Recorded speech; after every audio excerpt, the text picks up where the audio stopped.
सुप्रभात बच्चों, मैं आपका हिंदी विषय अध्यापक अर्जुन तोंदवाल आपका हार्दिक स्वागत करता हूं। आज हम पढ़ने वाले हैं ललधद का अगला भाग, जो कि इसके अंदर जो इनके वाक दिए हुए हैं, कक्षा 9 की पुस्तक में जो इनके वाक हैं, 4 तरह के इन्होंने वाक बताए हैं। उन चारों का हम आज हिंदी अर्थ और उनका भावार्थ समझेंगे। उससे पूर्व मैं आपको बता दूं, इससे जो आज का जो वीडियो देख रहा है उससे पूर्व का अगर किसी ने वीडियो नहीं देखा है तो इससे पूर्व का वीडियो अवश्य देखें, क्योंकि उसमें हमने ललधद का परिचय बताया था। सामान्य सा परिचय मैं आपको फिर से पुनर्रिवीजन करवा देता हूं कि ललधद का जन्म 1320 ईस्वी में और इनकी मृत्यु 1391 ईस्वी में हुई थी। ये एक कश्मीरी संत कवयित्री है, कश्मीरी संत कवयित्री है, ठीक है। और इनके उपनाम हैं लल्लेश्वरी, लला, लल योगेश्वरी इत्यादि इनके उपनाम हैं। और कश्मीर में इनका प्रमुख स्तंभ माना जाता है आधुनिक कवयित्री के रूप में, या आधुनिक कश्मीरी कवयित्री के रूप में इनको प्रमुख स्तंभ माना जाता है। जिस तरह से कबीर ने अपने दोहे दिए हैं, तुलसीदास ने अपनी चौपाइयां दी है, सूरदास ने अपने पद दिए हैं, उसी तरह से ललधद ने भी अपने वाक प्रस्तुत किए हैं। अपने वाकों के माध्यम से लोगों के बीच में जागृति उत्पन्न करने की बात की गई है। आज हम कक्षा 9 की जो किताब है, क्षितिज किताब है, उसमें काव्य पाठ का जो दूसरा पाठ है, काव्य पाठ या काव्य भाग का जो दूसरा पाठ है, उसमें 4 वाक दिए हुए हैं। उनका अर्थ और भावार्थ समझने की कोशिश करेंगे। तो शुरुआत करते हैं। सबसे पहले पहला वाक, जिसको हम पढ़ते हैं पहले, उसके बाद इसका हिंदी अर्थ करेंगे। रस्सी कच्चे धागे की खींच रही मैं नाव, जाने कब सुन मेरी पुकार, करे देव भव सागर पार। पानी टपके कच्चे सकोरे, व्यर्थ प्रयास हो रहे मेरे, जी में उठती रह भूख, घर जाने की चाह गेरे। देखो, इस जो ये वाक है, इसमें ललधद ने बताया है ईश्वर प्राप्ति के प्रयास को व्यर्थ। मैं आपको बता दूं कि प्रस्तुत वाक का प्रसंग यह है कि प्रस्तुत वाक हमारी पाठ्य पुस्तक क्षितिज भाग 1 के काव्य खंड के भाग 2 या पाठ 2 से अवतरित है। और इसके जो प्रथम वाक है, इसमें बताया गया है कि कवयित्री के द्वारा ईश्वर प्राप्ति के लिए जो प्रयास किए गए हैं वह सभी क्या हो गए हैं, व्यर्थ हो गए। अर्थात कवयित्री ने ईश्वर को प्राप्त करने के लिए बहुत सारे प्रयास किए थे, परंतु सभी क्या हो जाते हैं, व्यर्थ हो जाते हैं। तो शुरुआत करते हैं। रस्सी कच्चे धागे की, मैं मेरे जीवन की जो रस्सी है उसको आगे खींच रही हूं, खींच रही मैं नाव। मेरे जीवन रूपी नाव को मैं एक आस लगाकर, परमात्मा की आस लगाकर उसको खींचने की कोशिश कर रही हूं। कहने का मतलब है कि मैं अपनी इस जीवन रूपी डोर को परमात्मा की तरफ खींचने की कोशिश कर रही हूं। रस्सी कच्चे धागे की खींच रही मैं नाव। मेरा ये जीवन रूपी शरीर है, ये नाव है, और इस शरीर को मैं किसकी तरफ खींचने की कोशिश कर रही हूं, भगवान की तरफ खींचने की कोशिश कर रही हूं, परमात्मा की तरफ खींचने की कोशिश कर रही हूं। पर ये रस्सी क्या है, कच्चे धागे की। ये बिल्कुल रस्सी क्या है, कच्चे धागे की। ये भगवान की तरफ ले जाने की नहीं है। कहने का मतलब ये जो मैं भगवान की तरफ बढ़ने की कोशिश करती हूँ, त्यों ही ये रस्सी टूटती जाती है। जाने कब सुन मेरी पुकार, करे देव भव सागर पार। पता नहीं परमात्मा कब मेरी पुकार को सुनेंगे, करे देव भव सागर पार। भव सागर का मतलब होता है संसार रूपी सागर। भव सागर का मतलब क्या होगा, संसार रूपी सागर। तो पता नहीं भगवान मेरी कब पुकार सुनेंगे और कब मैं इस संसार रूपी सागर को पार करूंगी। पानी टपके कच्चे सकोरे, सकोरे का मतलब होता है कच्चा जो घड़ा होता है ना पानी का, वही सकोरा होता है जो मिट्टी का बना होता है।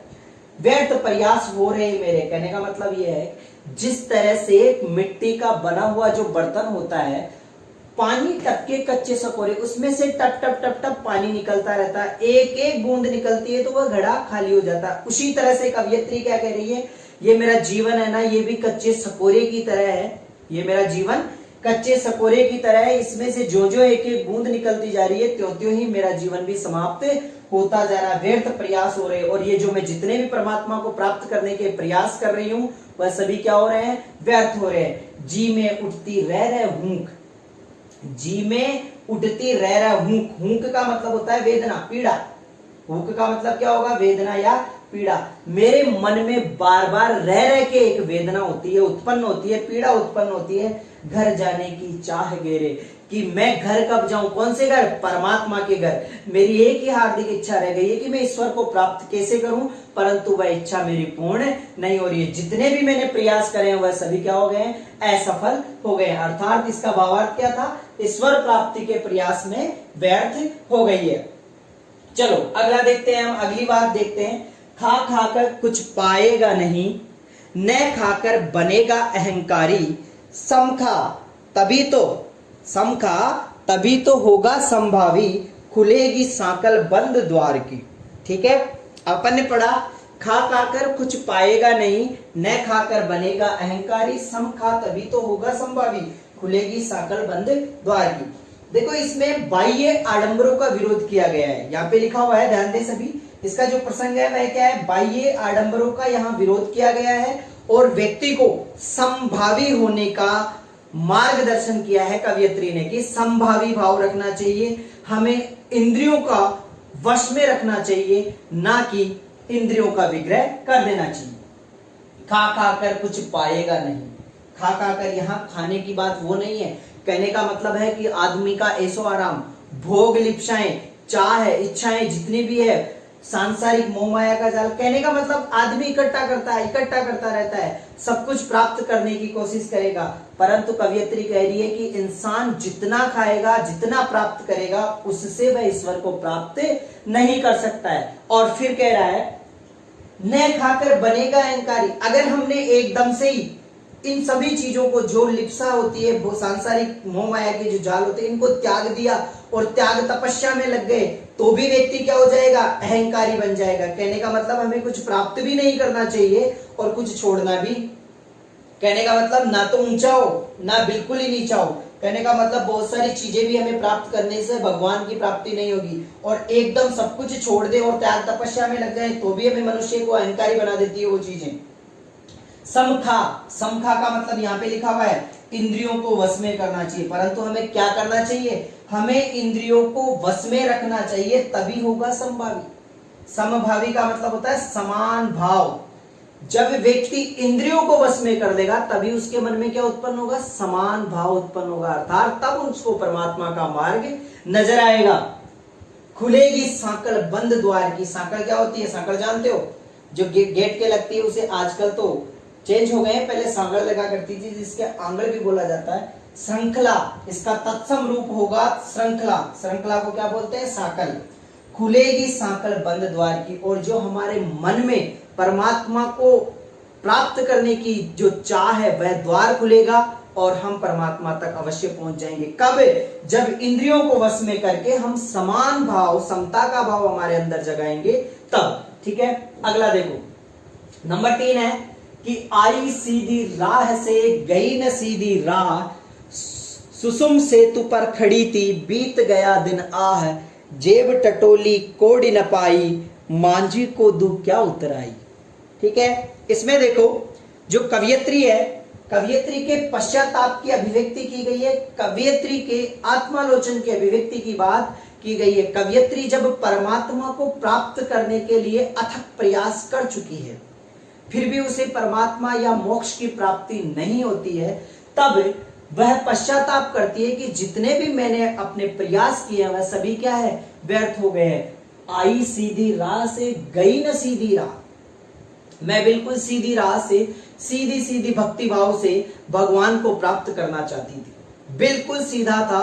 मैं अपने आप अपने भक्ति भाव से, प्रेम भाव से भगवान को प्राप्त करना चाहती थी। गई न सीधी राह, परंतु वह राह ऐसी थी कि उस राह से भी भगवान की प्राप्ति नहीं हुई। सुसुम सेतु पर खड़ी थी, बीत गया दिन है, और आज मैं उस स्थिति में खड़ी हो गई हूं। सुसुम सेतु, सुषुम का मतलब यहां पे है एक सुषमा नाड़ी होती है।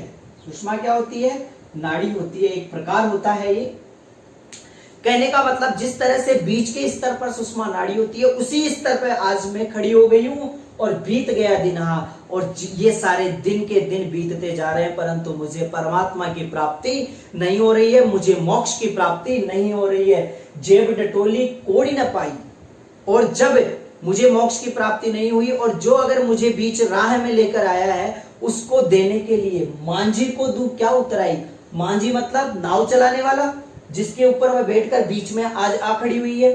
क्या उतराई, उतराई का मतलब उसको पैसा भी तो देना है। अगर नाव में हम सफर करते हैं तो नाव में सफर करने के साथ साथ ही हमें उसका कर्जा भी तो उतारना पड़ेगा। तो आज कवयित्री समुद्र के बीच में या नदी के बीच में ऐसी स्थिति पर आकर खड़ी हो गई है कि परमात्मा को प्राप्त करने की चाह में, मोक्ष प्राप्त करने की चाह में उसके पास उस नाविक को उतरने के बदले जो पैसा दिया जाता है वह भी देने को कुछ भी नहीं है। कहने का मतलब जब जेब टटोली उतराई देने के लिए जब मैंने अपनी जेब में हाथ डाला तब उसके अंदर मुझे कुछ भी नहीं मिला। कहने का मतलब क्या है, मेरे पास अब खोने को और पाने को कुछ भी नहीं है।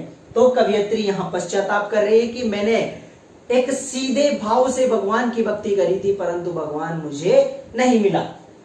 चलो अगला देखते हैं। थल थल में बसता है शिव ही, भेद न कर क्या हिंदू मुसलमान। ज्ञानी है तो स्वयं को जान, वही है साहिब से पहचान। कवि कह रहा है, इसमें कवयित्री ने भाव बताया है कि भेदभाव कभी किसी से नहीं करना चाहिए, भेदभाव नहीं करना चाहिए। और एक चीज इसमें एक और बताई है कि ईश्वर की सर्वव्यापकता, ईश्वर सभी जगह विद्यमान है, ये हमें सोच लेना चाहिए। तो कवयित्री का जो अंतिम और चौथा वाक है उसका भावार्थ, उसका प्रसंग क्या होगा कि कवयित्री ने इसमें भेदभाव नहीं करने की बात करी गई है और यह बताया गया है कि ईश्वर सभी जगह व्याप्त है। तो इसको पढ़ते हैं। थल थल में बसता है शिव ही, भेद न कर क्या हिंदू मुसलमान। ज्ञानी है तो स्वयं को जान, वही है साहिब से पहचान। ठीक है। थल थल, थल थल तो जानते हो जमीन, ठीक है। हर जगह हर जमीन में बसता है शिव, कहने का मतलब परमात्मा का अंश इस पृथ्वी पर या तीनों लोकों पर कहीं ना कहीं तो बसता ही है। परंतु हम क्या करते हैं, भेद न कर क्या हिंदू मुसलमान। हमें कभी भी हिंदू और मुसलमान दोनों में भेद नहीं करना चाहिए।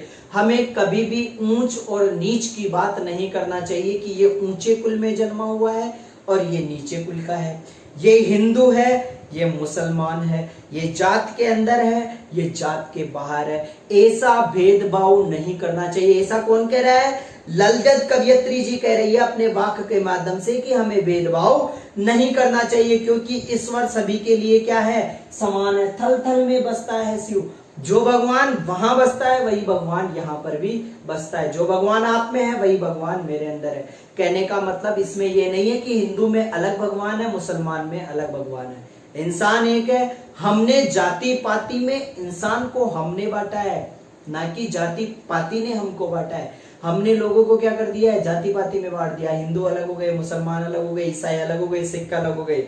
तो कवयित्री यहाँ ये कह रही है कि हमें एक भाव में भेदभाव नहीं रखना चाहिए, हिंदू मुसलमान की तुलना नहीं करनी चाहिए। ज्ञानी है तो स्वयं को जान। अगर तू ज्ञानी है तो ये हिंदू मुसलमान भेदभाव की बात मत करे, स्वयं को जान कि तेरे अंदर कितना अंश है, तू भगवान को किस तरह से प्राप्त कर सकता है। अगर तू सच्चे दिल से भगवान को प्राप्त करेगा तो वह तुझे अवश्य मिलेगा।